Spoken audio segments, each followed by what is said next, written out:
it's 4 minutes after 10 o'clock, and welcome to today's edition of Voices. This is Jamsta sitting in for Socrates. We're going to have basically an open mic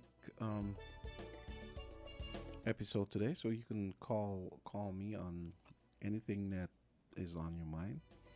And of course, I'll try and table some things for that might help to generate discussion. So give us a call, 466-0989, 662-0989. We're going to head to the break and hear from our sponsors, Flow, TDC, and Rams, and then come right back. What has you so happy? My home internet just got upgraded and I didn't even have to pay for it. What? Which network you have? Flow. Now I can get the fastest fiber internet in St. Kitts and Nevis for the lowest price. Fastest internet for the lowest price? What's the catch? No catch, my friend. 300 megabits per second for just $135 a month. With Flow, you truly get the best internet experience around. Switch to Flow for the fastest fiber internet at the lowest price. Visit a Flow store today. Conditions apply. Need to get your goods to St. Kitts and Nevis? Look no further. TDC Shipping has you covered with reliable cargo solutions by land, air, and sea. Whether it's a package from across the world or a large shipment of goods, TDC Shipping makes it easy, affordable, and stress-free. And with our Airbox service, ordering from your favorite online stores just got even easier. Ship straight to your mailbox and let TDC Shipping handle the rest. Fast, secure, and even to your door. Visit us today at the C.A. Paul Southwell Industrial Park or Penny's Industrial Site, or call 465-2511 in St. Kitts or 469-5430 in Nevis. TDC Shipping, where reliable service meets unbeatable convenience. TDC, together we succeed.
Well, it so happens we can go straight to the phone line and get things started, get the ball rolling. It's 10:09. Caller, you're our first caller. Congratulations. Oh, yes. Good morning, Jamsta. How are you doing? I'm doing good. You sound relieved. Really? Let me ask you a question. was it to change the timing for the voices? Above my pay grade. But I hope those upstairs listening. I think it could be pretty inconvenient for a lot of people. You know, you go for lunch, right? At least you could hear between 12 and 1. And the start, you know what I mean? Yeah. Between 12:30 and 1. And the Saturday is another issue too. I think you need to change the name of it. It's a panel discussion. Voices in that people speak inside the news, right?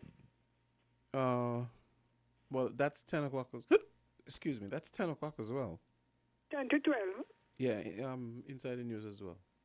Yeah, so are they trying to make it more convenient for themselves than for the listeners? I can't comment. Well, if you can't answer, you can't answer. No, I can't comment on that. Who sat in these programs to think about it? And between the money matters, 1 to 2. Yeah. Yeah, that's 1 to 2. That's what we're talking about. Other station talk shows come on during that time. Yeah, that's I true. think- That is true. Yeah, you know. I know sometimes people think, oh, well, Santa will go Mali or whatever. Why Yeah, is it because... Huh? Yeah, I'll take the point. Yeah, because I say 10 to 12, you start at 11. Used to be 11 o'clock, right? ZIZ on is 1 hour. Yours coincide with it. It actually overlap it. So sometimes what may be convenient for us is like if you got a store and you lock it up 12 o'clock. And this is when people go into lunch. So you got a bakery selling bread and whatever. You may be thinking, well, the workers come to work early, so they could go home 12 o'clock. This is when people usually come to buy. I think some of the moves we make, you see it all over this place, you know. When you want to do business, they close.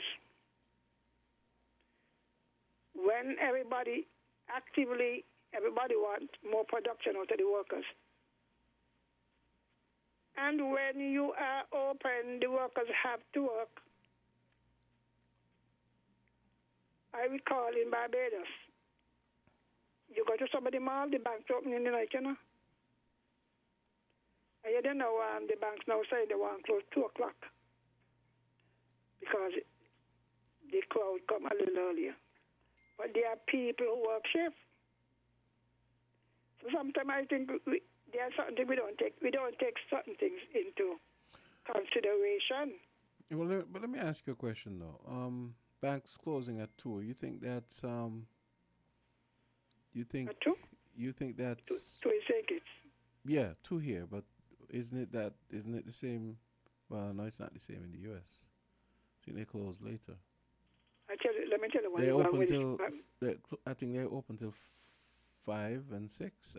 I never understood why banks close at 2 here. In which country? No, I never understood why they close at 2 here. I tell you, in the night, I've gone to in Barbados, go to the mall, and there are branches. Even the courts thing as well. Mm-hmm. They have things in the malls, you know. We open at night. Now, if the tellers are more efficient, put the word efficient, or if they had more.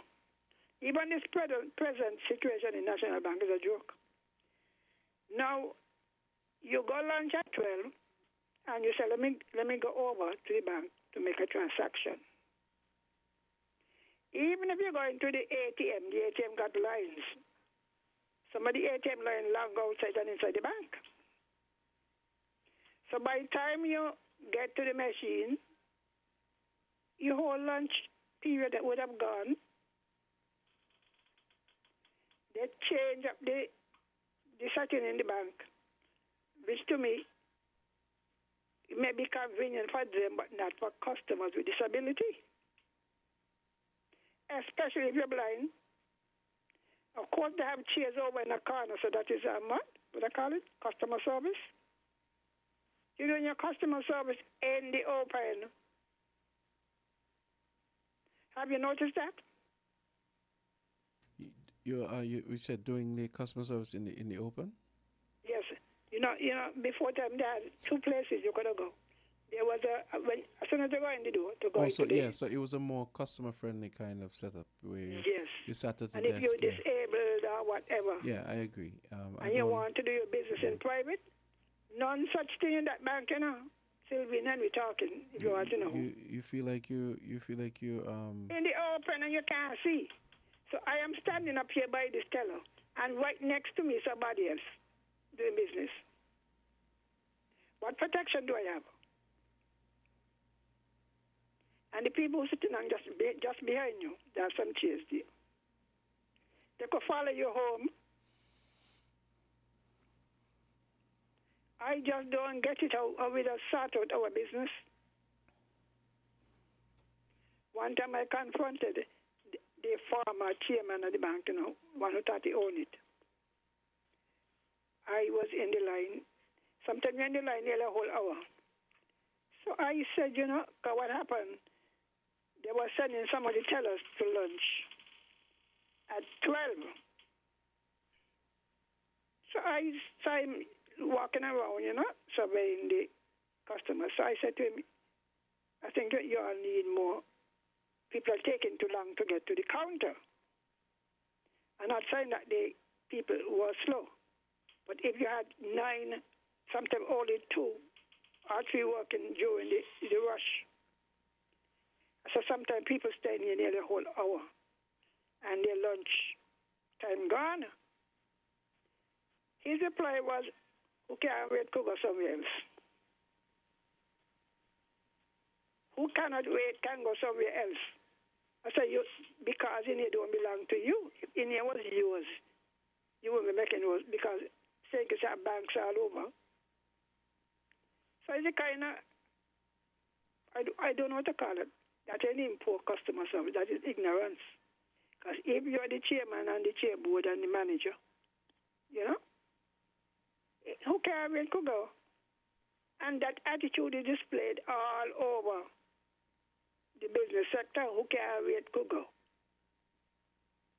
Or you call and they pass the call to the next section, nobody answer. Sometimes you wonder, wait, nobody up there talking, nobody hear the phone ringing? So we got to do better. Now let me get to something. When anybody call, tell me, because now I hear people saying, "Oh, I don't celebrate Black History." But you better celebrate it, You better celebrate it. You have all year, yes, but do you really take time out during the other months to do so? The question is no. You're looking towards music festival. You're looking towards carnival. Carnival ain't a black people thing no more, with all them take-off clothes story going on in town. I mean, we have so many people we could celebrate. The people don't have to be politicians. It could be even a garbage collector. They have people who they work over 50-something years. I remember a man named Mr. Hanley, living Park Extension. A lot of years he worked, and they work faithfully. People in people villages who worked in the field 50 years. You understand what I'm saying? People who taught 40 years and so in a school, in education. We need to remember them. I had on Radio Jamaica, I listened to all the Caribbean stations. And last week on a show, they were featuring a black woman, a Jamaican born. She was the first black nuclear scientist to graduate from the University of Florida. You understand that? Yeah, First black, as she say, nobody ever tell her until when she turned up at the class, she realized She was India was full of white men, and she was the only black female. She needs celebrating. We have a lot of people here, go and study, and they come back and they're the first, the doctors and whatever.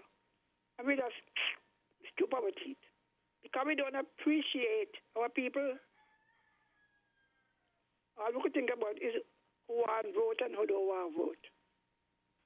So many people, on the radio we could celebrate. On the TV we celebrate. I am asking our people with the ignorant, I don't think you don't like yourself.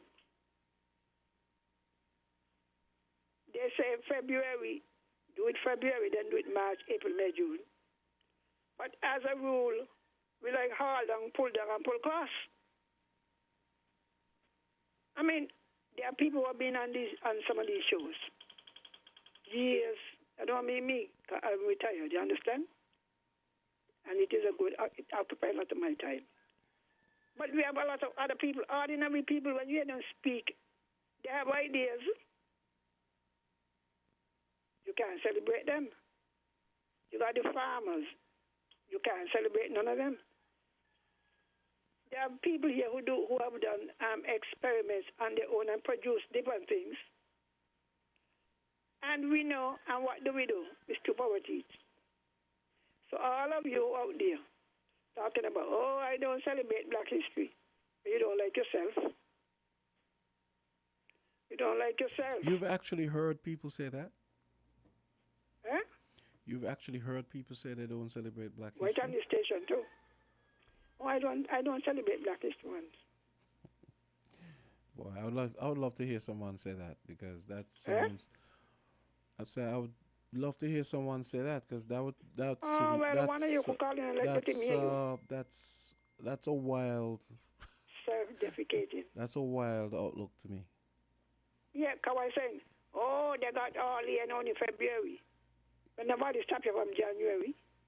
Nobody stopped you from March. We have great fishermen. I am from the village. You know all the berries and so? Those French people? Yeah. Fishermen, big fishermen too. Oh, so I was right. They're French. I always thought that, but I wasn't sure. Well, some of them actually Dutch, Some come from St. Martin, some come from Station. But in the village, we call all of those people they're French. You know that, right? Yeah. Some of them actually Dutch. Because Station and Sabre is Dutch. St. Bart is French. I mean, when you want to talk about fishermen. I had heard a story that Mr. King is from St. Bart's. Michael King. When I look, so. Huh? I remember one time, someone told me he was born in Nevis, and then another time someone said, he's from St. Bart's. Even if those from the village and so. Or Sabre or something like that. Or, I don't know. There could be what happened if you check. You find them more down Newton Round, Sandy Point, Gateway, right? Yeah. Because there is no industry per se on the station, the Sabre. They used to come here and work on the estates. Mm-hmm. They cut cane in camps. A lot was in camps. They used to cut cane? Estate. Oh, you mean? I say cut cane. And when the crop is up, then they fish a lot more. White folks cutting cane? We just got a mushy and all kind of story. I thought that was beneath them. Eh? I thought that was beneath them. Beneath them? The ordinary... I'm being sarcastic, of course. But you see, if you live among them, they're just ordinary people like you and I. Well, I know that, but I'm just saying, given what normally happens. They're not straightly up the whiter than some of the white, but they're not considered white, Which is weird, because they are white. I don't understand where people get this weird. Actually, of European stock, if you want to call it. But they are white. All so, what are you saying, Miss Henry? They are white. Yeah, but in saying they don't, Miss Henry, think about them being Miss white. Henry, just because they're born here, that's like saying because I'm born in the U.S. means I'm white. That I'm not black because that doesn't make sense. Obviously. Well, some things in life don't make sense. That does not make any sense. Something that they moved from, some came from Newton Ground, like the village set, and the Berry, and the Greyers are Portuguese. You know, the Portuguese too. They were brought to the Cut Cane. Are you aware of that? No, I just assumed that the Griots were like a French family that lived No, on no, a, no, French, they're a French part of the Portuguese. island. Some of the people we call French are actually Portuguese. But Griot is a French last name. But yeah, they could have been Portuguese, yeah. The Portuguese, the village had them too. They were also brought here, I think it's 1854, to Cut Cane. They were more in the country down there, Benson, and some moved to Bastille, the Borate. Some of those names. There's actually a Facebook called Portuguese of Kitchener Portuguese descent. Okay. I used to be on the site. Some of these names you hear them, but you know they mix. The Portuguese mix more quicker with the blacks than the French, what we just call them French. The Berians, so they tend to marry among themselves. Like the Lebanese that go home for a wife and bring back one. Or the Berry married to the whatever. Miss Henry, you're killing me. Look, I need to take a break. You can always call back. All right, then. Yeah, okay. So, voices, I look forward to hearing from you guys. So, come back and we can talk about Black history and so on. Miss Henry raised some interesting topics, interesting historical tidbits, I guess. So I'm going to come back. I'll take your calls. Hey kids, drink healthy! Reduce sugar chubby with the same great taste. Lots of magic fruity flavors, drink from more healthy way. It tastes so yummy, chubby, chubby, chubby. 25% less sugar chubby. Be active, be healthy, drink lots of chubby. Kicking, football, playing cricket, having fun in the sun. It's chubby. Reduced sugar chubby keeps you cool and refreshed. It tastes so yummy, chubby, chubby, chubby. 25% less sugar chubby. Jumping rope, running races, have fun. It tastes so yummy, chubby. Drink the more healthy way. What has you so happy? My home internet just got upgraded and I didn't even have to pay for it. What? Which network you have? Flow. Now I can get the fastest fiber internet in St. Kitts and Nevis for the lowest price. Fastest internet for the lowest price? What's the catch? No catch, my friend. 300 megabits per second for just $135 a month. With Flow, you truly get the best internet experience around. Switch to Flow for the fastest fiber internet at the lowest price. Visit a Flow store today. Conditions apply. If you need protection, you need one who you can trust. To secure your investment, you need one who'll do you just. TDC Insurance, you're the one that you can trust. TDC Insurance, you're always safe with us. TDC Insurance is your go-to insurance company for all your insurance needs. We take pride in offering you the best solutions and ensuring our customers are fully satisfied. TDC Insurance, we take good care of you, guaranteeing you peace of mind. You're always safe with us.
So I'm back, and as I await your calls, it's remember don't forget 466-0989, 662-0989, and we're looking at maybe what you guys did for the love weekend, the Valentine weekend, and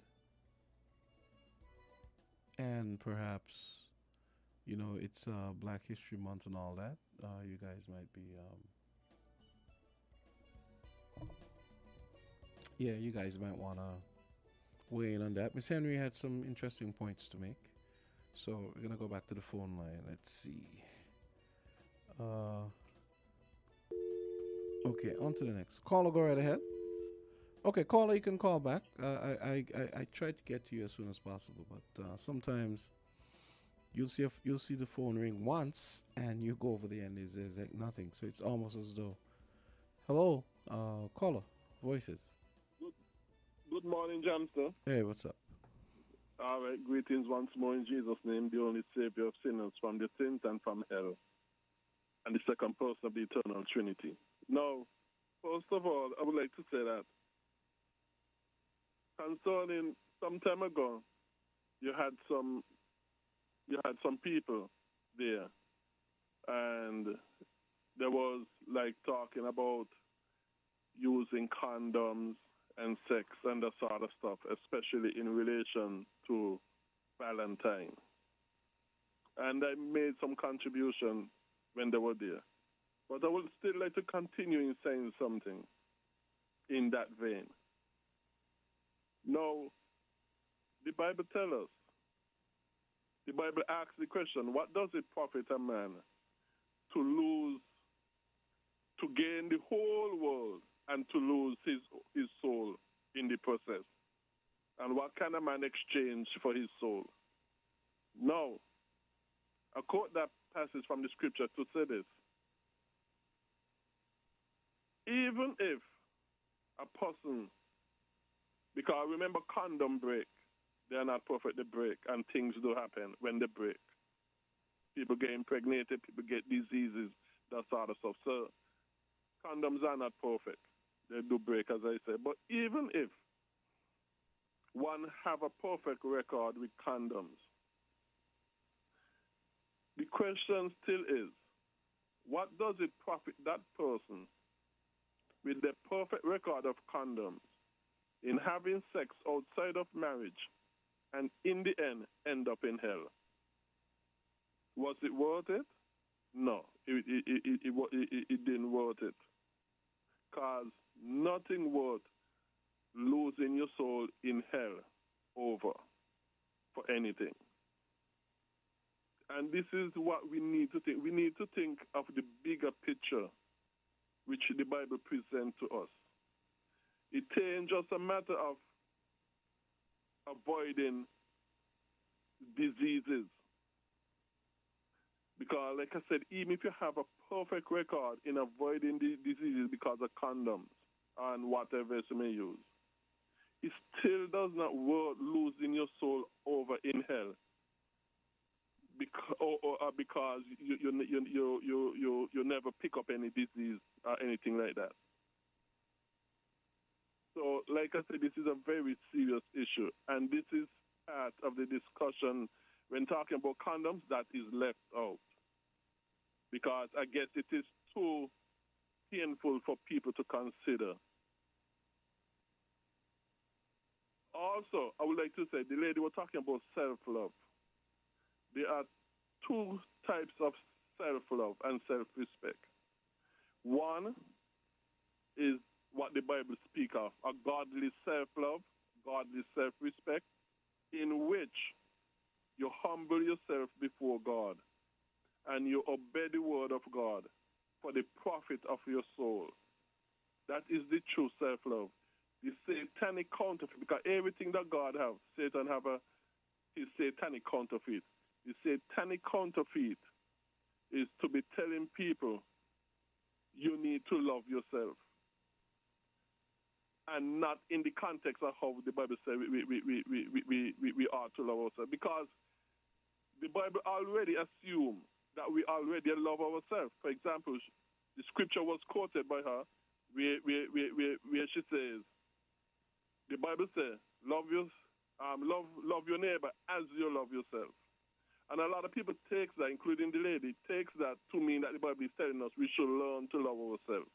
No, the presumption in that passage is that you already love yourself, and now you need to love your neighbor as you already love yourself. It isn't telling you need to love yourself. It is telling you need to love your neighbor as you now already love yourself.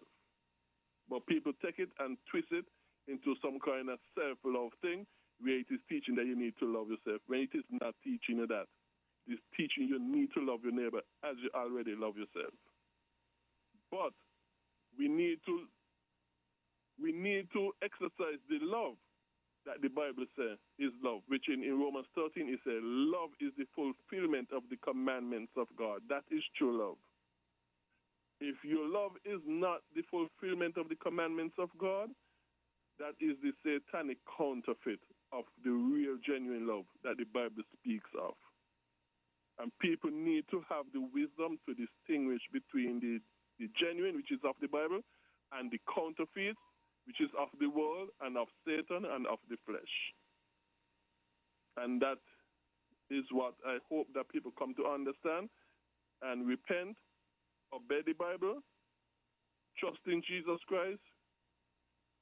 Because if you don't and you die in that condition, you're going to end up in hell for all eternity. And that is the worst thing that can happen to anybody. Dying in your sins, also Jesus Christ, and ending up in hell for all eternity. So those two things for now is really what I wanted to say. Nothing worth losing your soul over, even having a perfect condom use record. Still ain't worth losing your soul in hell for. Obey the Bible. Okay, Jamsta, thank you. Okay. That's a Bible pounder. Yeah, obey the Bible. Let's take a break. Found the sound 99.9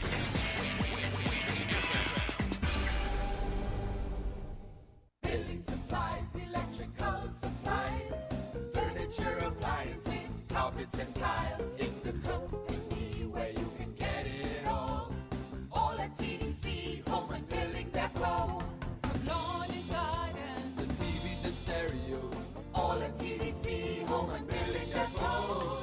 Come on down, get what you're looking for. It's all at TDC Home and Building Depot.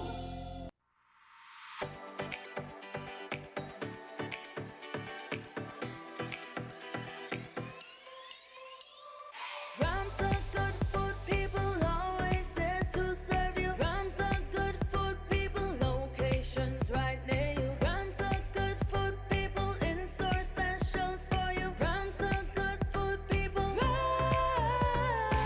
When you need better service, Rams is always here. Better value, better prices, Rams is always here. We want your loyalty, Rams is always here. We are community, we are family. We are family. Rams for you and me. We are community. Rams for you and me.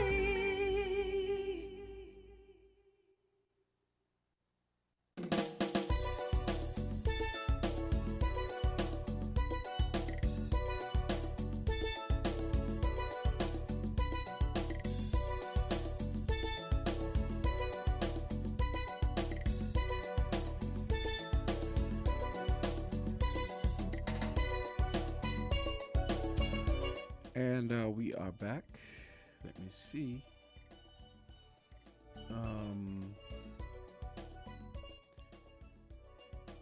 And don't forget the phone lines are open. A whole bunch of stuff. Okay, let me see. I'm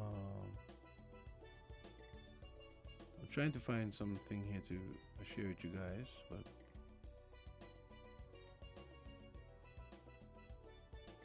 okay. So I see a story here. Okay, let me interesting. Let me see.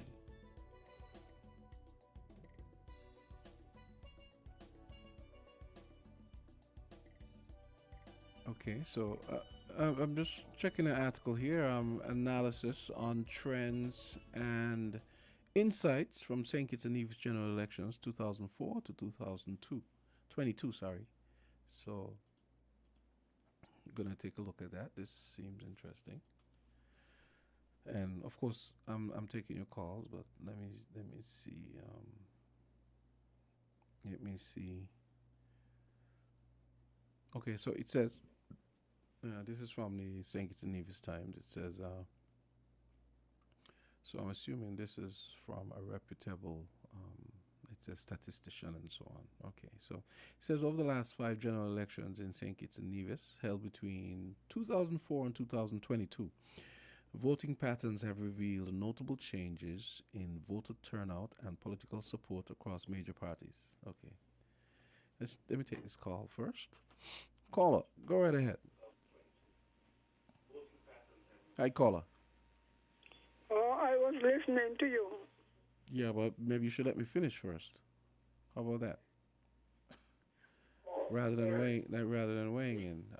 So you could let me finish this first, and No, then you go can hang up. call. I'll call back. Yeah, sure.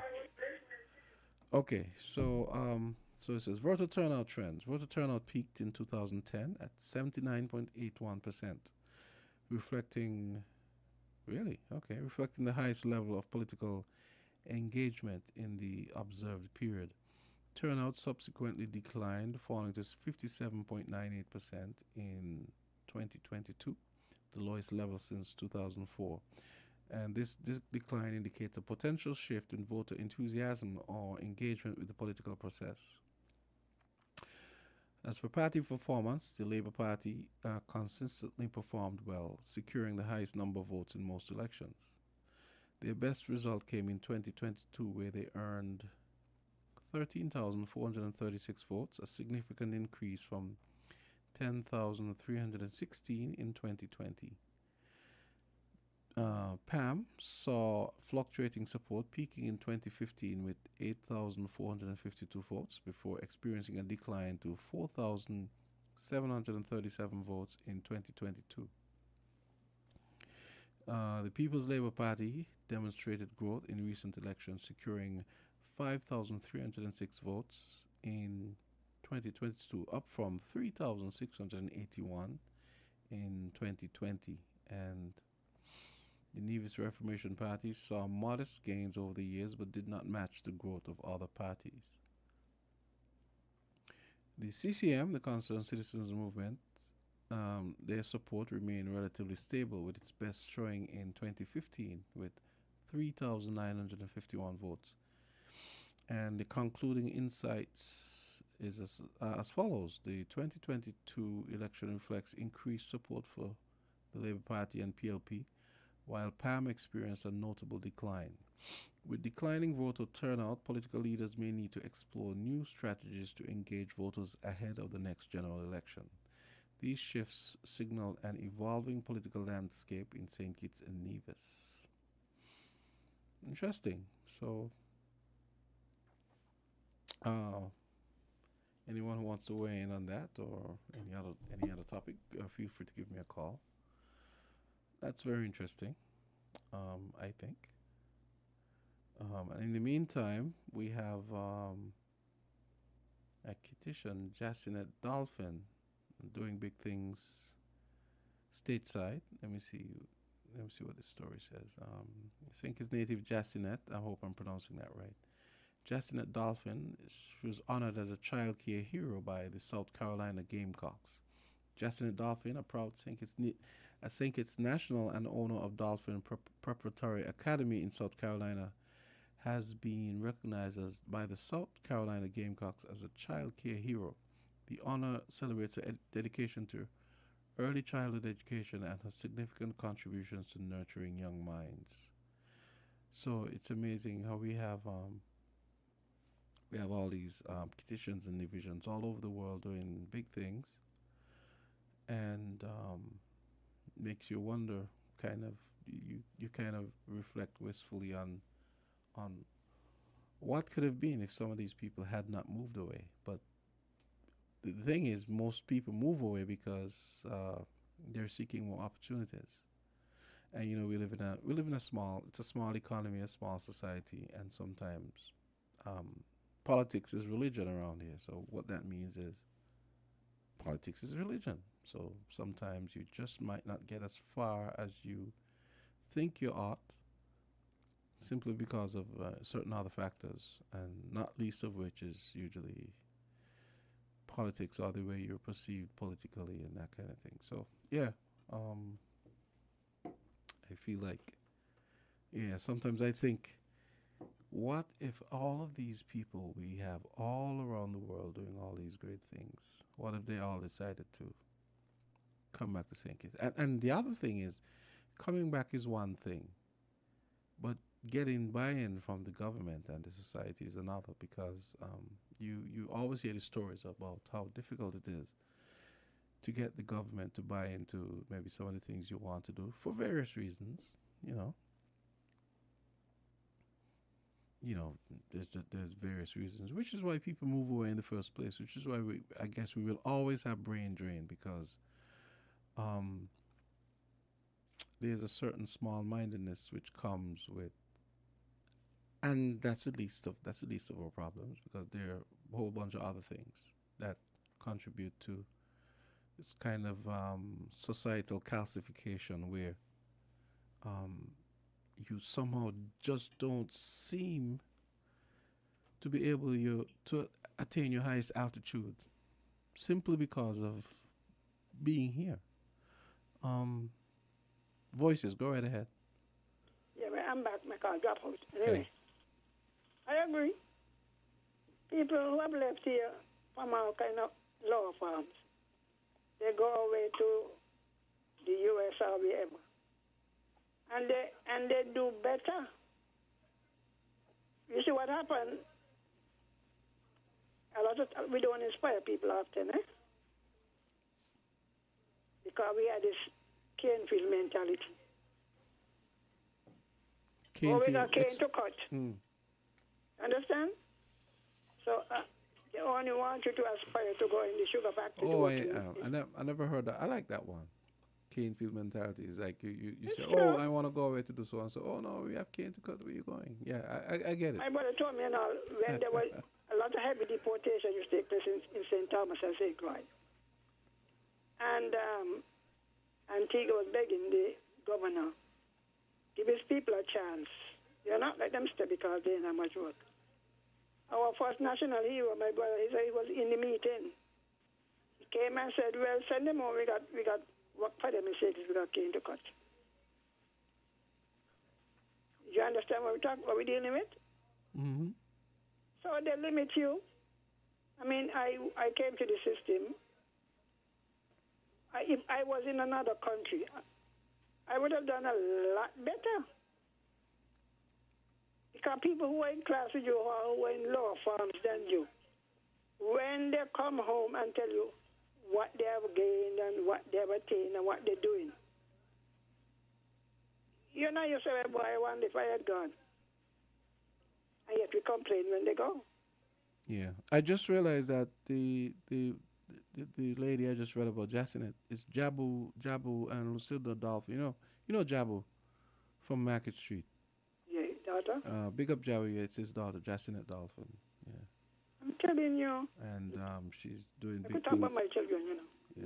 Even though they don't like it. My first daughter, she graduated from UE with an honors degree in marine biology and I think was zoology, right? Came back here and she tried to get a job. The then manager of the fisheries said, well, she make the second person in the country to have a degree in marine biology. Yet she was never hired. She went and got a master's in resource management, which means she could do marine, freshwater, anything to do with resource, garbage, everything. She wasn't hired. She happened to get a job to manage the landfill, and was never paid for her degree. So our people, and even some of the institutes we go to, they setting you up for failure. It used to grieve my heart at Bassey High School, you know, my children. I don't think you were there with that CSE. That was the first one they had before they do the basic 6. You say, well, what do you use? The government not hiring you with it. It's like if we get sexy basic, they're not, or they want general. They are the ones who keep back our people. You follow? You produce a lot of students in sciences and so. When they leave school, you don't even say, well, they know about lab. So many things they could do. So much inventions they could do. Our people are very inventive, you know. They go away, as the woman was telling you about, the doctor who has this degree. She said she went to school in Jamaica. She wasn't even good at maths. She wasn't even good at maths, you know. And she went to the States. I think she did. She went up to fifth form in Jamaica. And she go to the States, and you know, when you start to perform, you're introduced to higher things. So if we were really, really, really see that, oh, we got good education, up to what level? We keep back our people all across the world. Yeah, this kitchen is this kitchen is that. And when you check the education that they got back home, inadequate. It's like how you are doing modern things. Oh, why are you going to do that for? You know what I mean? Yeah. When you come back, they don't even make an effort to promote you. All they see is if they could buy you or sell you. If you're an independent thinker, you get wet in these countries, you know, in the Caribbean. You get wet. You have to go and sell your soul to a party. The party got to own you. Look at Jacinth, Martin, and all of those. Sold your body. Good thing they went abroad. And then we said we can't celebrate. I agree. Some people's talents are wasted here. I think mine are too, actually. Yeah. I'm just going to be playing. I mean, they got a ZIZ up there. You hear me? Mm-hmm. Supposed to be the nation station. And the private owned, less funded, beating them all ends. What your name? Nital used to do lessons on ZIZ team, you remember? Yeah. He taught sciences and accounting. Who teaching what on the station? Who teaching what? And some of the other stations need to pull up themselves too. They need to pull up themselves. But at the same time, you have to remember it's a small market, so... not to say, market. I mean, not to say... People go to the market where the goods are. What you think your voices that be good? People go, that is when you start to switch up and say, oh, well, that becomes inconvenient. People go to the market. When you, a Saturday morning, you don't wash up, you go down the market or you go across by the agro site. If you're offering something, a lot of older people have less education. You can use this session to educate the people. Everything is online, online. They must go sign up online. Where are you promoting learning these online things? Where? You have a TV station. So you find less people with the BBW. Out of the 8, only 3,000 persons apply. What's BBW?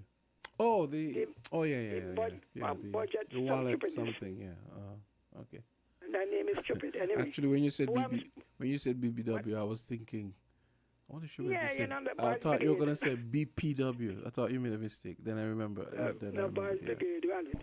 Now what I'm saying is this. Boys Brigade Wallet. You Miss said Henry, that come the on now. program that Patrick Martin bring Terrence Martin. Yeah. A very good program. They should have a permanent spot. Yeah. I don't think the 1 to 2 is a good spot. I don't think so. On a Tuesday when you have some of these music. Our people need education. But what's wrong with music? Music is good.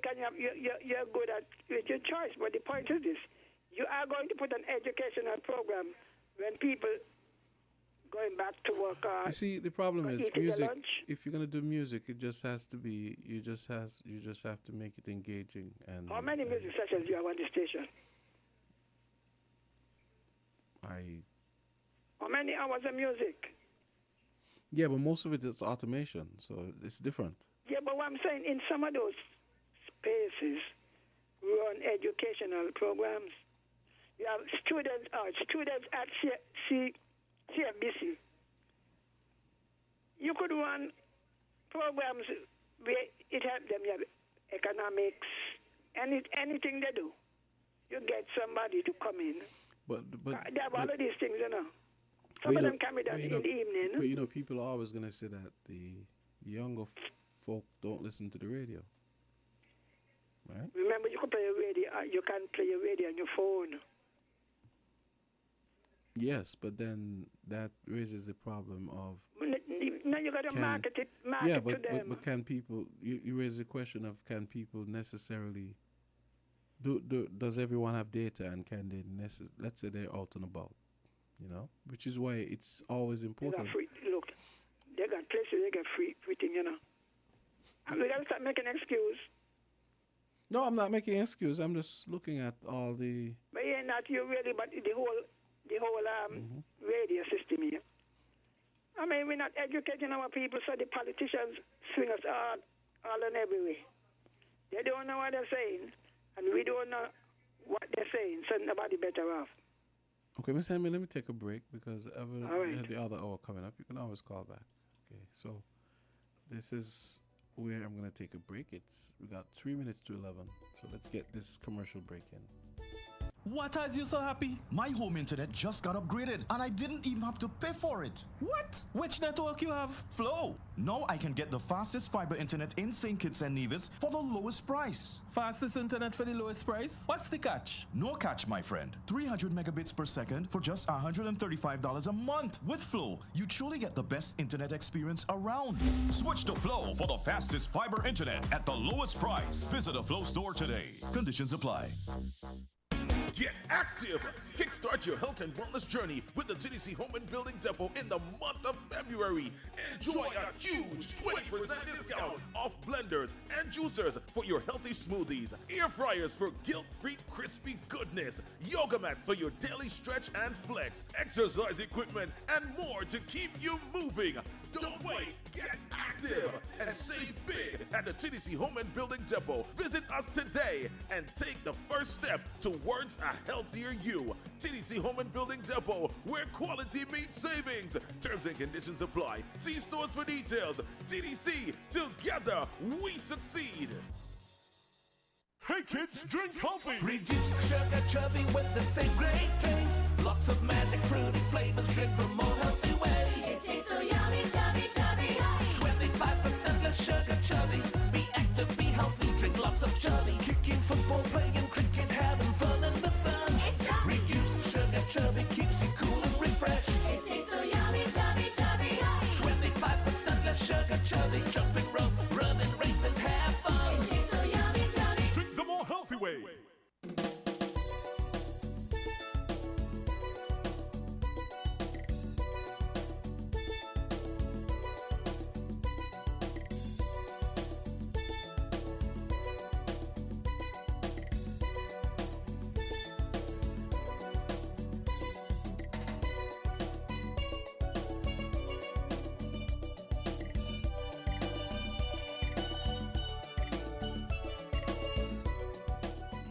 Well, it's 11 o'clock, and we're going to be starting our new hour next.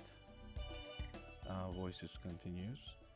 It's Black History Month. It's roughly the middle of the month, and we just wrapped up our Valentine weekend. Here's hoping everyone had a great Valentine's weekend. It would have been nice if we could have hear your voices, your romantic voices, and if you guys could have told me a little bit of what it is you did for the weekend, and also talk about all things Heritage Month, Black History Month. We call it Heritage Month here. So when we come back in the next hour, I'll continue to take your calls. Don't forget 466-0989, 662-0989. I also have some other some U.S. exchange numbers you can use as well, and you can use those from anywhere. So, for example, let's say you can't get one of these SKN exchange numbers, the 869 numbers. You can use 305-921-4619, 718-285-6984. So let's go to the break and hear from Hosford.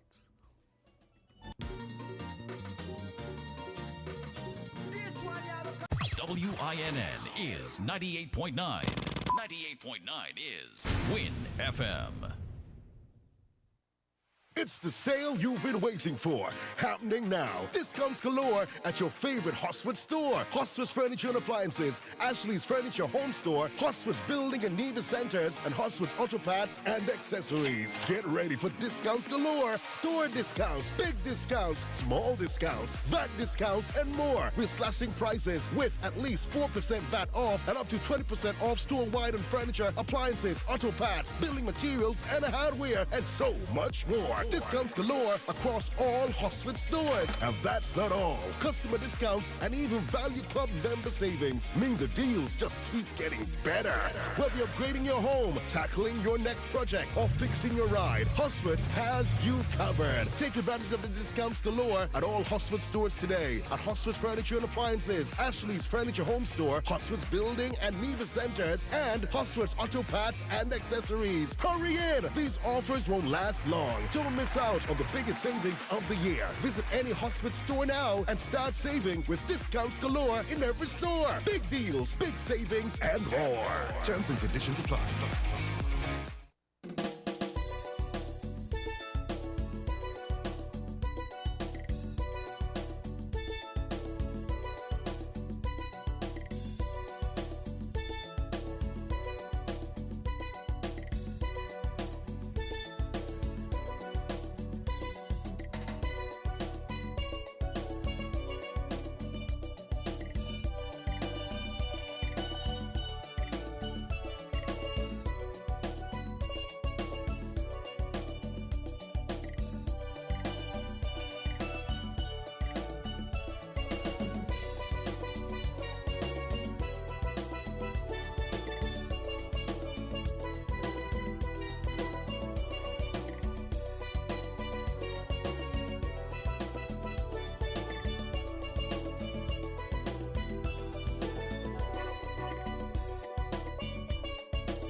Okay, we are back, and I'm really raring to take your calls. I was actually here trying to find some words that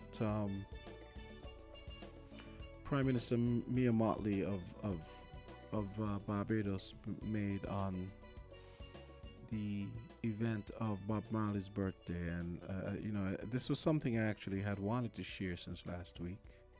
Never got around to it, and then I just remembered that. I'm just trying to remember where it is.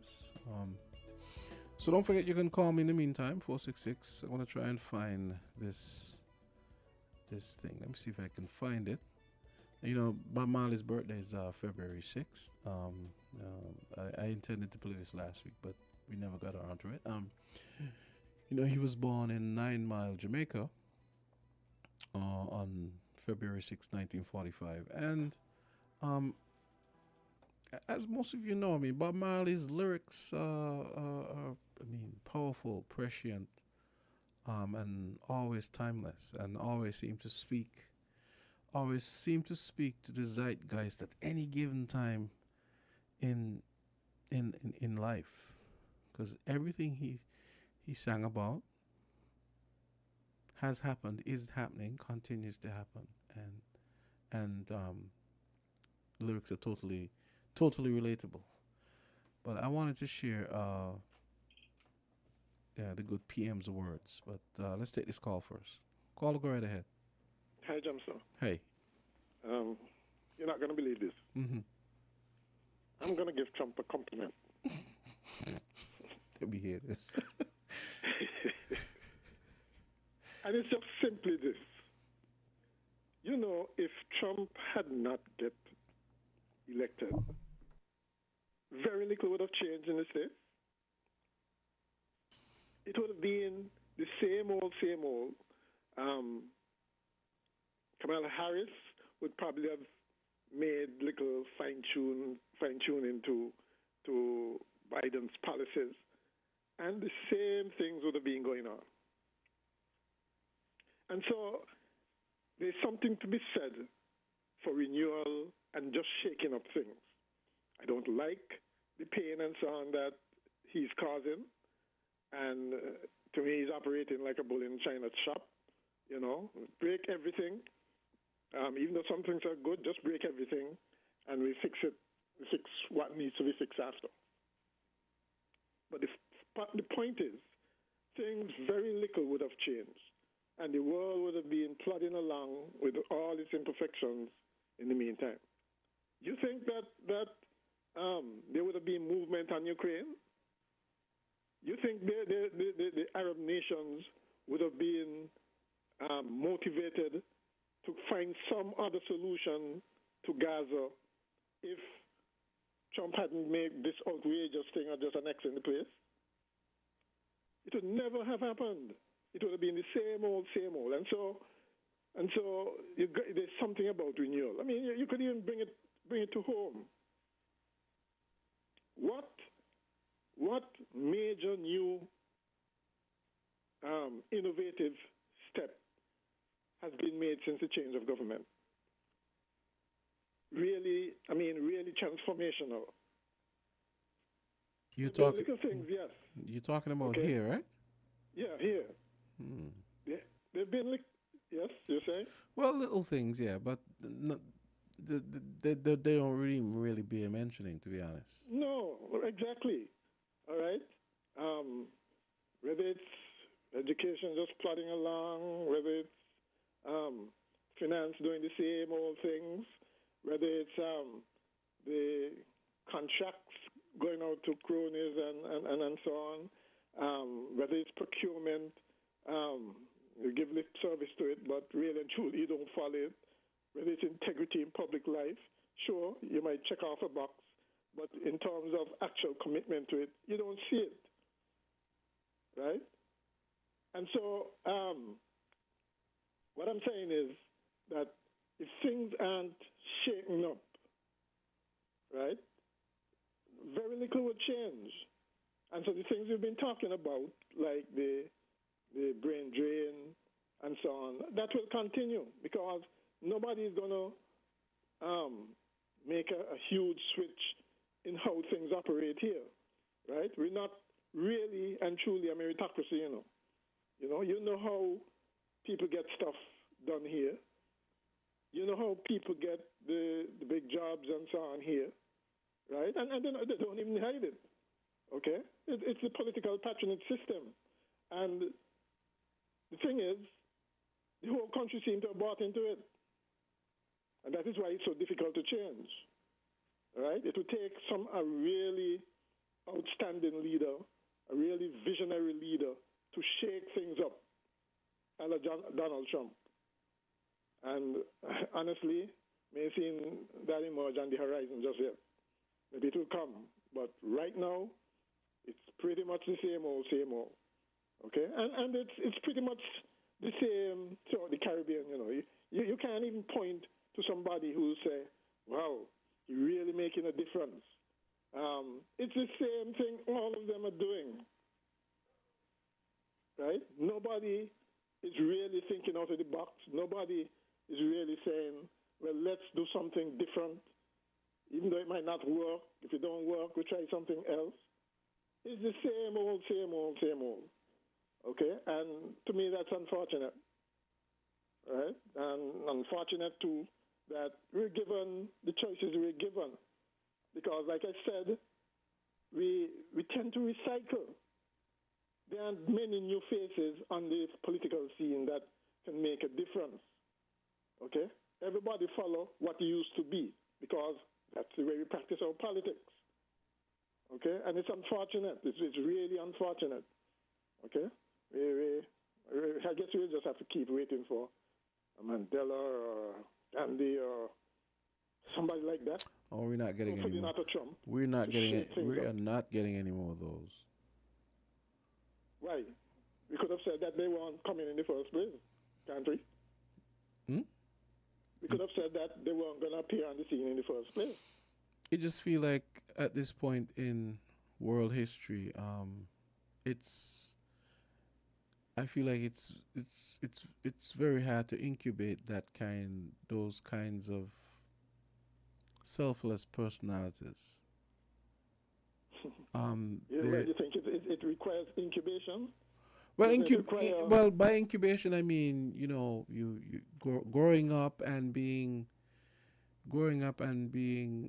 maybe let's say taught the right, taught morals and response. That's what I mean by But all of incubate. them would claim to have grown up like that. But for some reason, they fall into the mold. They fall back into the same old mold. There's no application of those values and principles and morals and so on. It's just too easy to follow the path of least resistance. And just Exactly. settle into And to me, for whatever reason, the human spirit, I mean, it probably wasn't any different at any other point in history, but it's certainly on steroids now. Everyone seems to have reduced their desire to one central, very self-centered pursuit. Wealth, money at all costs. And whatever I have to do, that's what I'm going to do. Well, That's how it the comes thing across is, though, anyway. Right? I guess there's no more a greater motivator. Okay? You can't beat the capitalist system. I don't know of any other system that can motivate people like the capitalist system. Oh, absolutely. You Absolutely, I agree with you. Oh, yeah, right. Okay, so I wouldn't knock that so much. Okay, it's the... Well, go ahead. I remember a colleague of mine in school. I always remember his quote. He was actually on this morning. My aim in life is to become as rich as possible, as quick as possible. It might seem very selfish, but having that as a goal perhaps work, right? It's just that you have to make sure that there are safeguards that prevent the acquisition of wealth by illegal means. Okay, but so I wouldn't knock that part of it. What I would knock is the tendency of people to take shortcuts, short circuit the system, and use nefarious means to get to those ends. Okay, too much of that I think is happening, right? And it works, it continues because people see it working, even though it might be crumbs they're getting, at least they're getting something. And the people who are perpetrating that kind of system, they benefit immensely. So why would they change it? What's the impetus for them to change? You know, that's Yeah. that's the unfortunate state that we find. Yes, I agree with you. There's going to be the people like the Bratchers and the Southwell and so on. And they had their faults and too. the France. But the thing is, the funny thing is, most people in their minds see them as these mythic, larger than life figures because the absence of the technological conveniences that we have today made it that there was a kind of mystique around them because you didn't know every single thing they were doing and Well, it no. so It and is they not were the way- and they were just as you know imperfect No, I as ever. disagree. They weren't just as, right? No, they weren't angels for sure. They certainly weren't angels. But it's like maybe it's because a lot of them came out of struggle. So they had that commitment to people who were less fortunate. Okay? I don't see that now. I see more cynicism than anything else. Boy, you better look after yourself because when the people done with you, they're done with you, and there's going to be no sympathy for you. So, first things first. You know, it's the cynicism that, you know, I don't like, to be quite honest. But you understand it though, right? You understand where it's coming from. Oh, absolutely. I understand it. I understand why the system perpetuates itself. Right? But that don't mean I have to like it. And that doesn't mean that we shouldn't aim for something better. Yeah, I guess. Yeah. Yeah. You know, try something different and better, man. You gotta. And I'm not seeing that. I'm seeing the same plodding along in all the ministries doing the same thing. No attempt to really shake things up. No attempt to, and that is why we're at this stage where we are still trying to roll out housing projects and hospital and all kind of other stuff. And be sure they're going to say, well, it takes time. How much time? How come you can have, I don't know, hotels being built in Antigua in the short space of time? Mm-hmm. How come they can boast of 79 cruise calls in February this year? I don't know if I saw something on the internet about that. Trinidad, somebody in Trinidad was complaining that what is it about Antigua?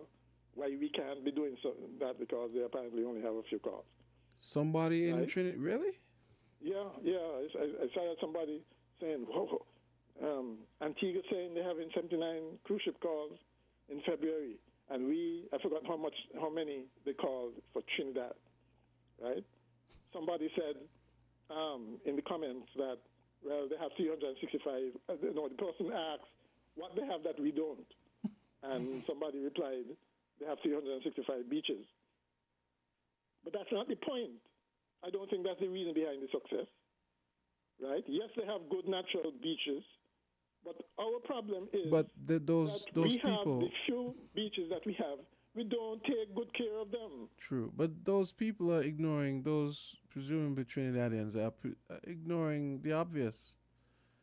Trinidad has never explored, never stressed tourism the way that even the sister island does, or in the same way. They Because didn't have to. exactly. So I mean, they should take it up with their tourism department. The Ministry of Tourism. That's true. And well, not only that, I saw something else that said that Trinidad now exports the crude to Jamaica for refining and then buy back the finished product. Jamaica has a refinery? Because apparently the refinery not the crews are not working or something. I didn't know Jamaica has a I thought refinery. that was strange. I also saw something that said Spain is now the powerhouse in Europe. And you know what did it for them? Tourism.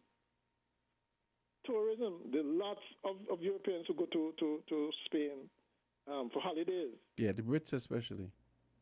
But Yeah. everybody, I know it's a big thing with the Brits going to Spain. Right. So what I'm saying is there are things that we can do better, right? But somehow we not, anytime I go down to the peninsula and see the access to the water taxi, I shake my head. Because yes, it would be nice if you had a nice big facility and so on.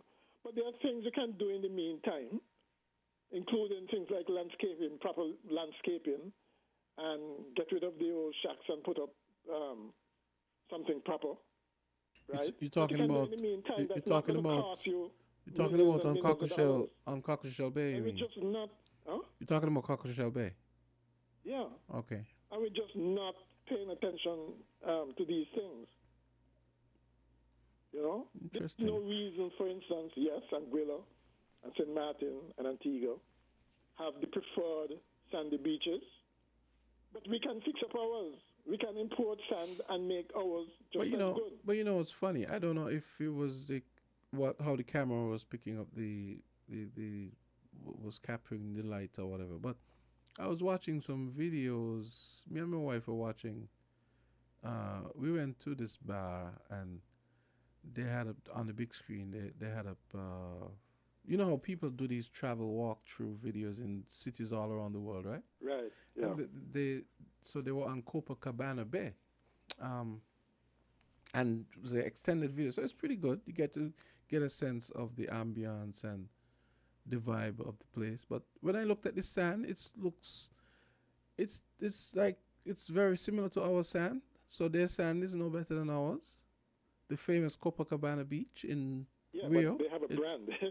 The one in Brazil, that beach in Brazil, is the sand isn't particularly appealing.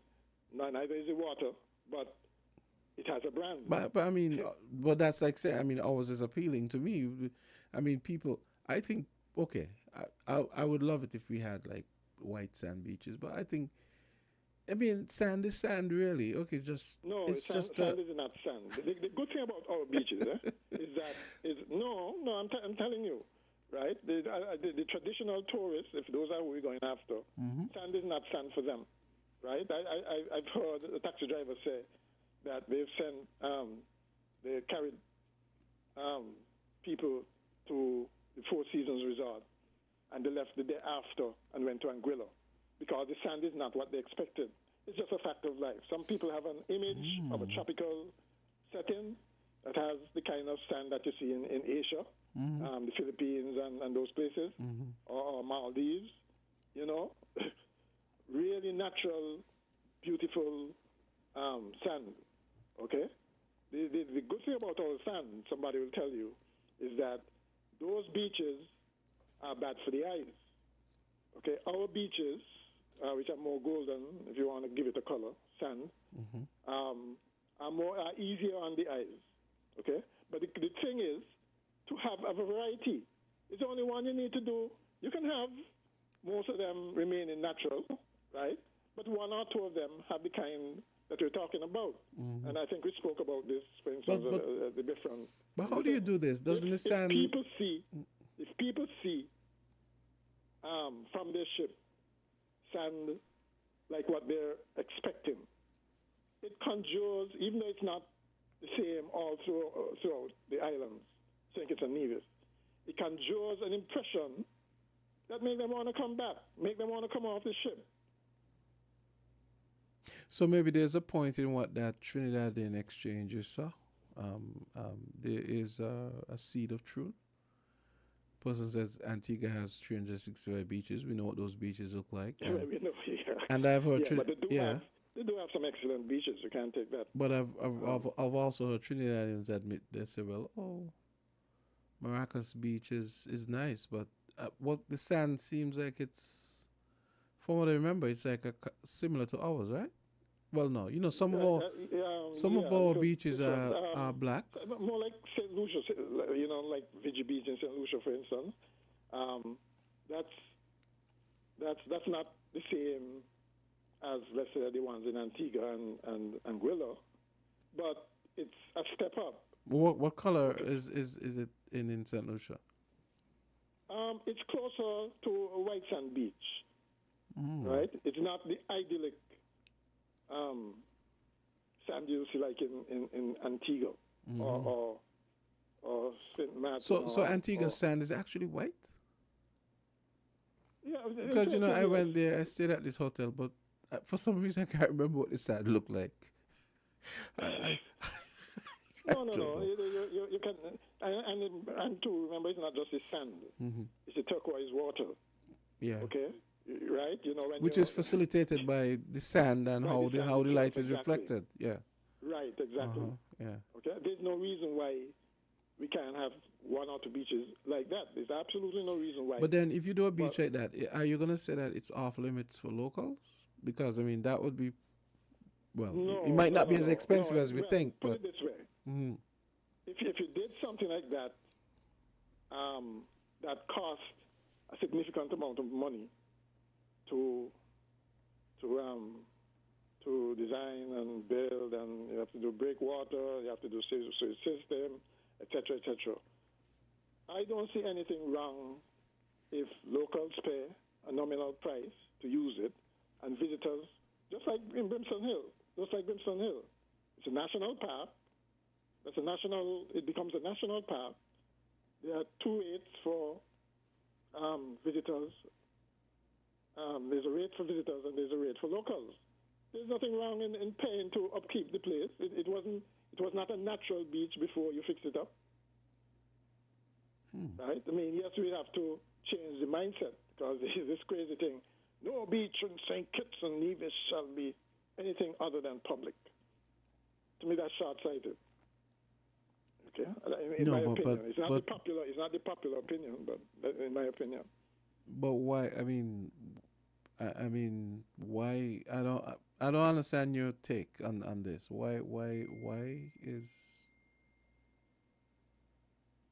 Yeah. Because you have to. It costs a lot to upkeep it. Yeah. It costs. Yeah, but that doesn't mean it can't. Yeah, but it doesn't mean that it can't be public. There are a lot of things that are public that you don't say, well, oh, you can't use it because Why you don't think that locals could just go to Brimstone Hill? Well, Brimstone Hill is a little different. There's safety issues for one. We don't have. Yeah, come on. Let's say you go up there, you get drunk. Somebody could easily take a spill, and that's putting it mildly. Off the top of, Oh no, to me it's an issue. Say the same thing. Somebody couldn't think, and it has happened. Somebody could go to the beach and drown.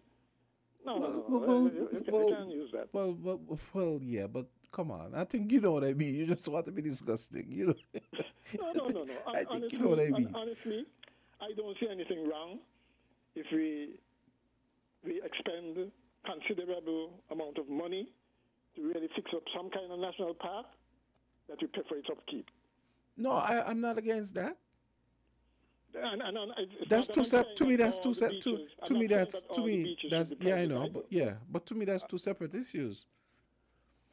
To say you should have no beach where you can tell me I can't go. No, it's a separate issue if you don't have any money to go. If you say, well, you have to pay $5 or whatever, I don't have an issue with that. Especially if you're gonna have. That's what I'm talking about. Okay. All right. So in a case like this, I don't agree if, for instance, one of the existing beaches are cordoned off and some developer decide you can't go to bathe there. No. That should not be allowed. That's not what I'm talking about. Absolutely. Oh, well, right, because that should not be Right. allowed. Yeah, no way. I also don't believe in gated communities. That's another thing we just let in slip in just like that. It just goes against the grain of a small island and the But we don't have a lot. We only have two that I can think. Well, three maybe, and they're all in Frigate Bay, right? But that's three too many. And they're all where? There are others other than Frigate Bay. On the peninsula, sure, there's some down the peninsula. Why you consider them? Well, yeah, you're right. Yeah. Okay. They have the Yeah, that's guards true. and That's true. the thing. Okay. Yeah. Okay. Right? I don't think it's a good idea. I think it's something that government should discourage, right? I mean, if you can go on Marriott Beach or Hyatt Beach without any problem, I don't see why any other beach should come here. Any developer should come here and prevent locals, right? And don't tell me you're charging no fee either. Okay, that was there naturally, right? I'm talking about a beach that is developed. Okay, right? If, for instance, the beach down at what do you call the place, the Ramada, right? There's a nice black sand beach down there. Okay, if as I heard at one point the developer was planning to bring in some sand to fix up that beach, that would be a huge cost. And something like that, you don't prevent locals from going there, but you have some nominal fee to recover your expenses. I don't see a thing wrong with that. No, I agree. I see, because you have to pay for the sand, and especially. But let me ask you if And the transportation. To ship it. Yeah, a technical question though.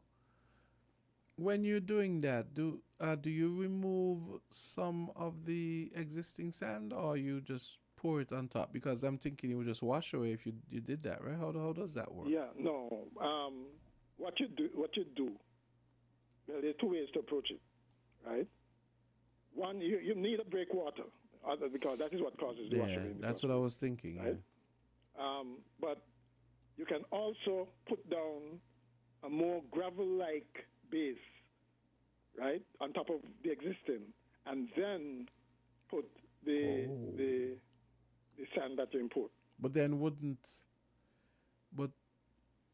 because the gravel-like base would would help to prevent the erosion. But how thick is the That's one overlay? way. But the new overlay, how thick is it going to be? Because it shouldn't doesn't you? have to be more than a few inches. It doesn't have to be completely. Okay, look at this second. But then the method. gravel, wouldn't that be disruptive to the beach comfort? I mean, if it's only a few inches. No. You put the gravel to prevent the erosion and the mixing of the base, the existing base, with what you're bringing in. Okay, you see in the quarry in Antigua, you see the kind of thing that they use. I don't know if they still do it or the import now. The kind of limestone stuff that they produce. I'm thinking something like that, right? The second way, and I've actually, I deliberately went down there and tried it some years ago when, I was, all these ideas were circulating in my head. I said, wait, I looked at the Frigate Bay sand, and if you look closely at the Frigate Bay sand, you see a mixture of limestone or shell-like material, and you see the black volcanic stuff. In other words, it's composed of a mixture. And I went and took a magnet, right, and dragged it across just a small area of sand. The volcanic, the black sand stayed on the magnet and left the limestone, the coral stuff. In other words, you can have, even though bringing in sand, you can have a significant difference to the texture and the quality and the sight of the beach by doing something as simple as that. Somebody can easily design, you see, like that thing that moves the sargassum, the reiki thing. Yeah. Right. You use an electromagnet and you comb the beach with it. You know, when it's magnetized, it picks up the black sand. And when you demagnetize it, and it goes into a bin on whatever vehicle, tractor, whatever you think. And it works. You know, I was surprised. But, you know, I guess we're waiting for some solution from somewhere else to do something like that. But you have locals sitting around here with the expertise, but for some reason people think that of course the expertise that's can't very come low from tech. here, That's very low tech. Why don't the government have its own thing like the Marriott to remove sargassum from the beach? That is beyond me. Huh? Why it has to be somebody from overseas come to help to protect our beaches from something like that? Unbelievable. And nobody, you just look at something like that and say, oh, well, it's a natural phenomenon. Leave it alone. Nonsense. I wonder what these. I don't understand. I don't understand this kind of. It's just. It goes back to what you said at the beginning. Oh boy. Right? People just. It's a sort this of. is the way things are done. And just continue doing it the way things are done. No attempt of in going outside the box or trying to be particularly innovative or shake up things.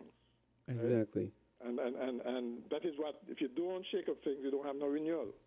What you have is the same old khaki pants, the same thing, unfortunately.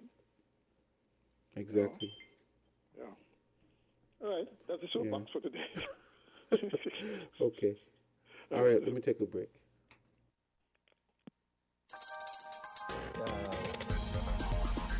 We're different. We're 98.9. 98.9 Win FM. Attention, St. and Nevis. Ready to hit the road in style? Hosford's Automotive presents Fat Off Drive On Sales Event.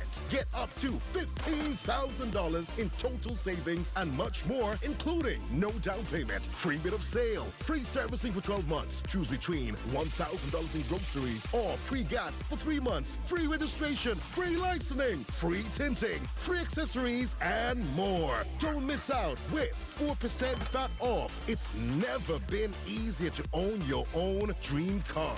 These savings and deals happening now. So visit Hosford's Automotive and drive home happy. Hosford's Automotive, where affordability meets the road. Terms and conditions apply.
Okay, so we are back.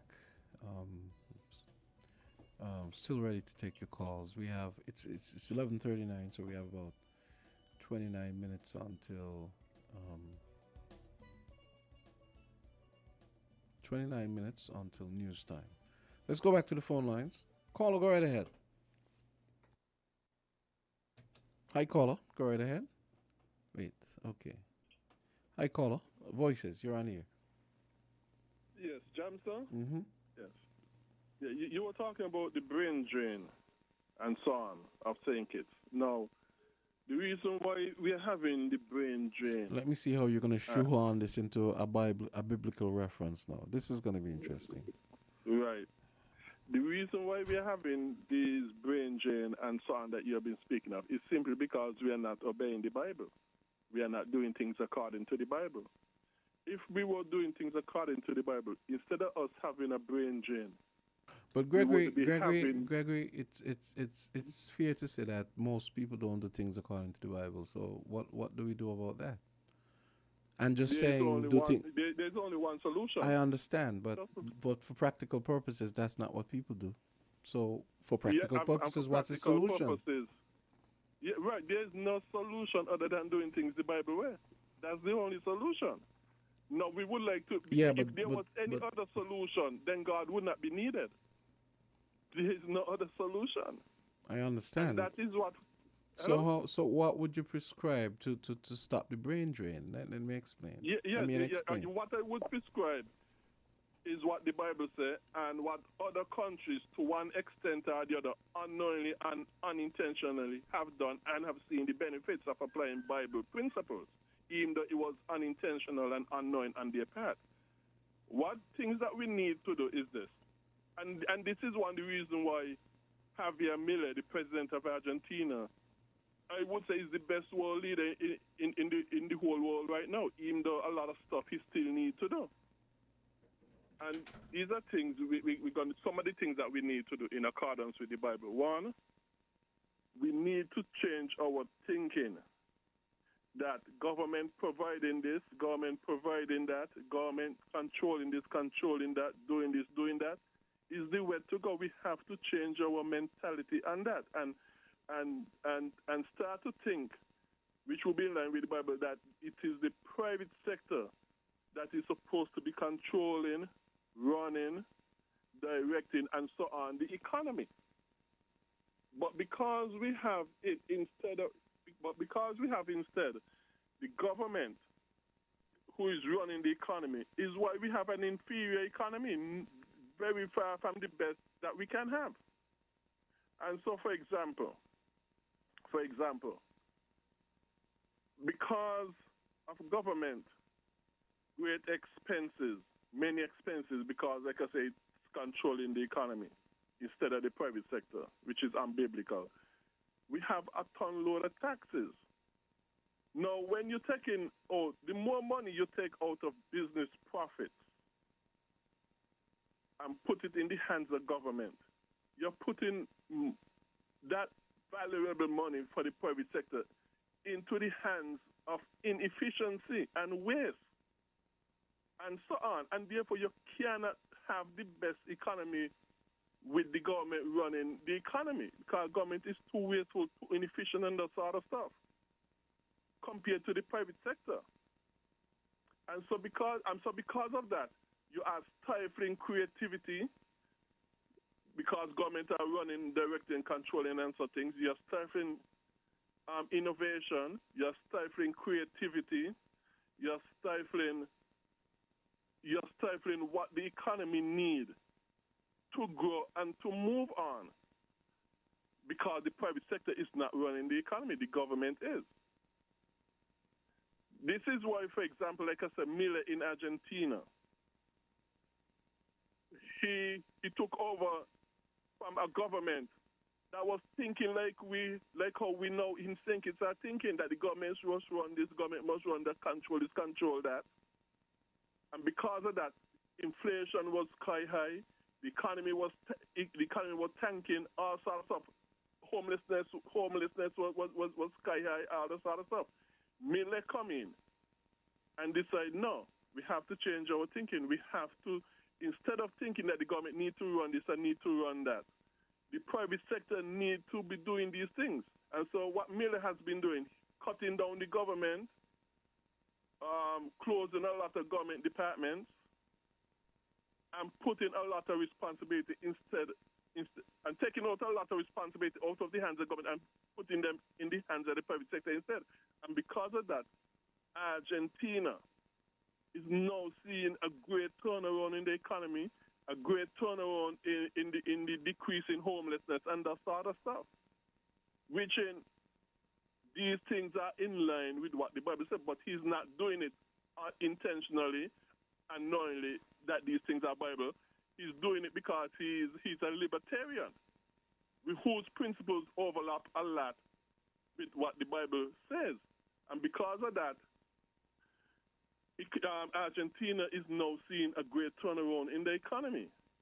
And people go, and the more your economy boosts, the more your cost of living decrease and that sort of stuff, is the more people come to your country to live and to visit. And the more people come to your country to live and visit, is the more market you create. You need markets for the success of businesses and for the success of your economy. Right now, we need a ton load more people living in St. Kitts and visiting St. Kitts to create markets that we need. Even for people, let's say, for example, for people who love entertainment,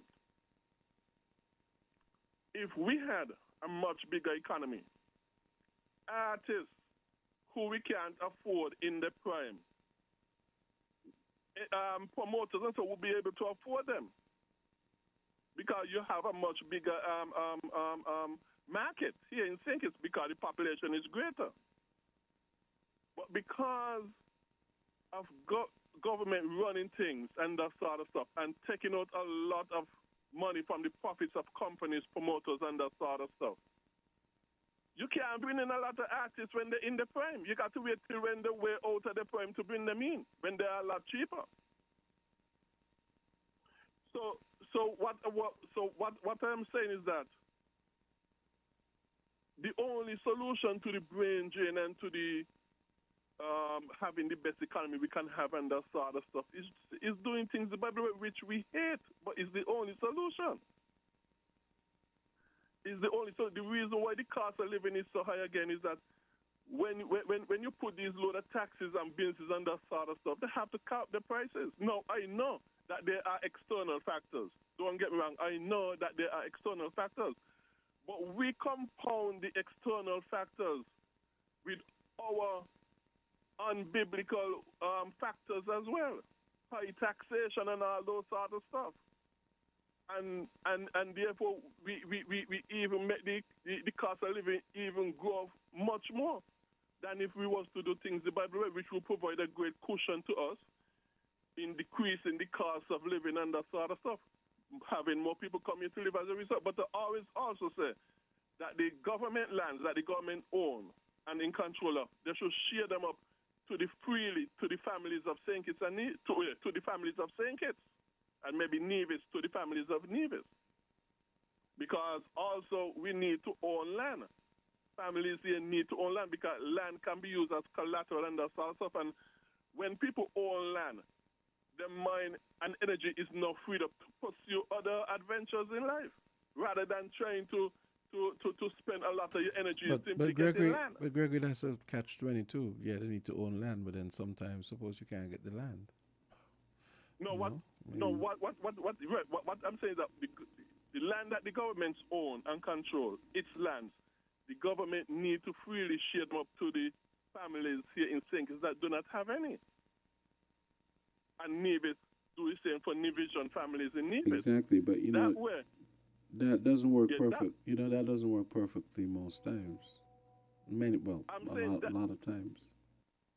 Well, the best economies are economies where the locals own land.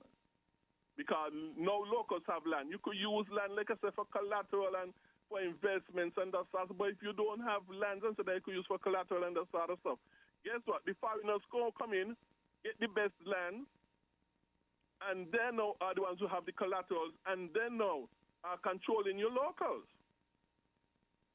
And that is what we are seeing here. All because somebody fool us that doing things the Bible way is not the best for us, is the worst way to go. Somebody fool us where that is concerned. Yeah, but what does the land thing have to do with the Bible, though? I don't understand. Because it is the Bible principle that, for example, when Israel were going into the promised land, Moses instructed the leaders, hey, divide up the land for the people, for the Israelites. Divide up the land for the families of the Israelites.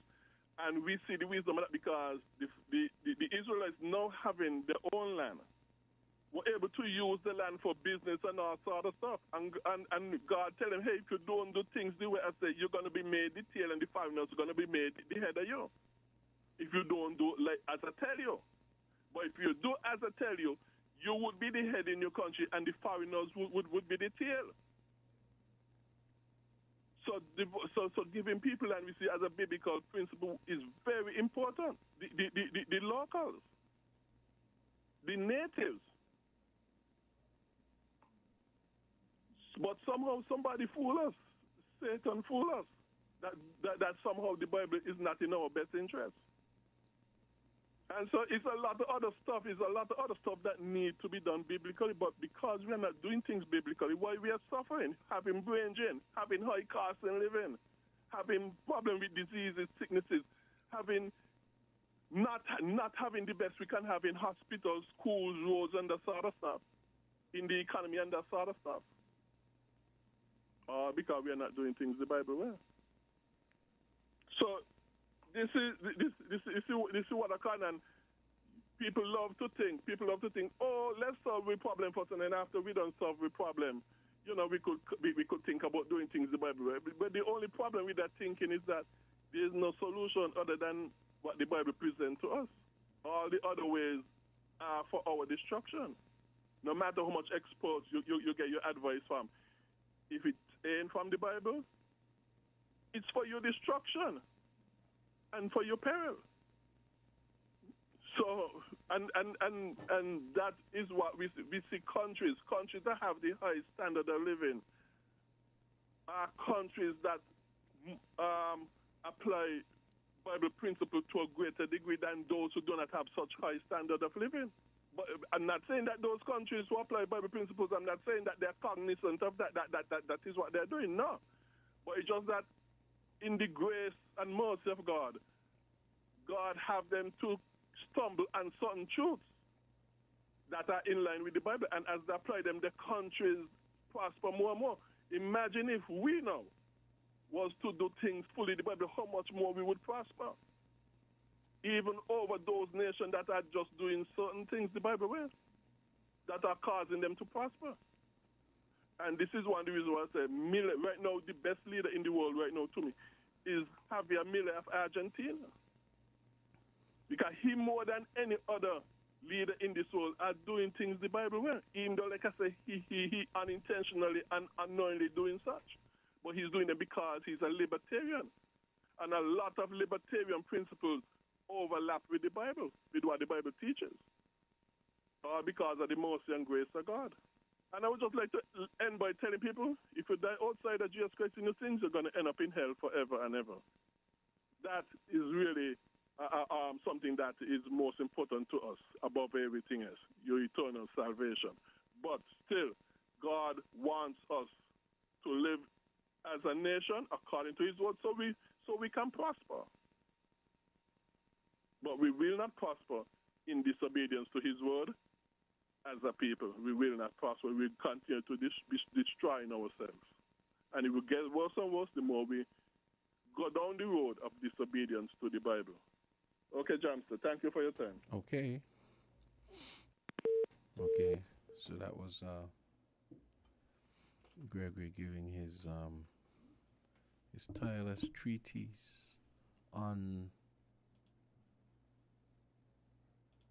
the, you know, how important it is to do things by the book. Which book? The Bible. So I can't really argue with him on that. Let me see. So, you know, I had wanted to play that thing by Mia Motley, but I can't seem to find it. I can't. I've been trying to remember who sent it to me. I looked at a whole bunch of usual suspects, and it doesn't seem like it was them. So it was very interesting. And you know, she kind of, what I thought was interesting, she talked about using Bob Marley as, she says Bob Marley's picture. She said anyone who knows that she always uses a picture of Bob Marley as her wallpaper on her phone. And she says she's always done that. And she weaved his song titles into the speech, into the tributes, and she even pointed out something that probably a lot of people don't know. That line from Redemption Song, "Emancipate yourself from mental slavery." That's actually from a speech or a message that Marcus Garvey gave. So that song, War. War. The song "War" is based on an address that Haile Selassie gave at the UN. And Redemption Song is based on a speech, or either speech or message, I don't know if it was printed or spoken, that Marcus Garvey gave: "Emancipate yourself from mental slavery. None but ourselves can free our minds." So those are actually the words of Marcus Garvey, and then Bob Marley goes on to craft a whole song around that powerful couplet, you could say. So yeah, I'm as soon as I can find, you're running your WhatsApp and you have all these people sending you stuff, and I wish there was an easy way to mark things. There should have been a way like you could just maybe to star things or something, because you get stuff and then you're wondering, oh my God, who sent me so and so? And you're looking all over for it and you can't find it. Like I said, I checked the usual suspects, didn't see anything. So it's a very very powerful speech. As she tends to be a very effective speaker. So I really hope we don't lose her. I really hope we don't lose her to the UN, because some people are saying she's gunning for the UN Secretary General title and all that. I really hope we don't lose her. So okay, so February 16, we have the finalists. Is it finalists or let me see? Semi-finalists. Sorry, let me see. So let me see. Okay. So yeah, so the Trinidad United Calypsonians organization is pleased to announce the following Calypsonians who have qualified to the semi-final round of the National Calypso Monarch competition, which takes place on Saturday, February 22. Oh, it's on a Saturday now. Okay. Oh, well, the semi-final. Okay, semi-final. All right. At Skinner Park in San Fernando. Starts at 2 p.m. So some of the people who have made it are... wait. But it says Calypso. This is... Wait. National Calypso Monarch. But, okay. All right. So Young Brother is one of the people. Tobago Chalky, Twiggy, Squeezy Rankin, Skatey, Pharaoh. Not that Pharaoh. Lanny K, the Calypso Princess. Last Bajon of Calypso, that's Kurt Allen. That's the name he uses. King Luther. And some of the names are not here. They have their proper names, but they don't have all of the Calypso names. And the list continues. Let me see. Black Sage, Chucky, Ricky Jai is singing Calypso now. Stacy Sobers, Queen Victoria, Queen Voice. So those are just some of the people. It's let me see, 40 Calypsonians, and the reserve, the 41, the reserve is Queen Voice. So, yeah, things heating up in Trinidad. We have 1 minute to news time. You guys know, if you're interested in watching Trinidad Calypso show, that's going to be possible for you to catch the semifinals on Saturday. Most times that stuff is free. The finals itself might be another matter, but if people interested in watching, it starts at 2 p.m. actually. It starts at 2 p.m. next Saturday. The Calypso semifinals. Okay, so that's going to do it for voices. We're going to head over to the headlines. And I'm going to be finding out if we're having Money Matters today. That would be at 1 o'clock, sorry. But here comes the headlines. We're different. We're 98.9. 98.9. Win FM.